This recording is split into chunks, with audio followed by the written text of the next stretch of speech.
I'd like to open our program by saying that sales is like running up on an escalator going down. So if you have already experienced this, alam mo yan, minsan we're playful and we go up an escalator that's going down. Although delikado yun, I wouldn't recommend. Pero if you've tried it, or at least if you have imagined doing it, if you stop climbing, if you start exerting effort, definitely you will automatically go down. Diba? Ang sales, ganyan din. All right. So if you want your company, if you want your leasing company and your construction company to keep on getting more and more sales, you cannot stop the effort. You just have to keep on going and you have to keep on climbing so that you can achieve your targets for the week, for the month, for the year. Diba? So tuloy-tuloy lang, huwag tayong titigil. No? And of course, because it's going down, kumbaga para kailangan mo ng extra effort. So besides never giving up, you also have to keep moving forward with extra effort.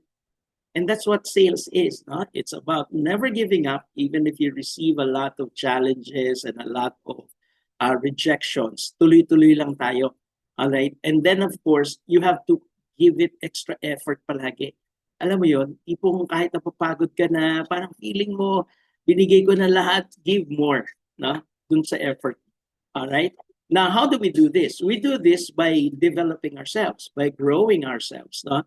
And that's why we have a cliche that goes like this. The more you know, the more you grow. Diba? So meaning, if we want to continue expanding our sales, if we want to continue increasing our sales, we just have to keep on growing and developing ourselves. No? So magsisimula sa sarili natin. But if we have a business and we have a team of salespeople, we have to keep pushing them and growing them para sila din mag-develop. Because the more they know, the more they will grow, the more they can sell, the more they can get customers, right? So dapat ganun yung attitude natin. All right?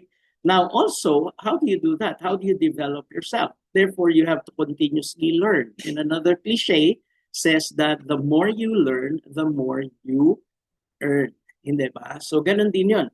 So in other words, if we keep on developing ourselves and improving our knowledge, improving our skills, then we can expect that we can increase our sales for ourselves and for our company. Ganun yung idea. Now, why did I begin with this?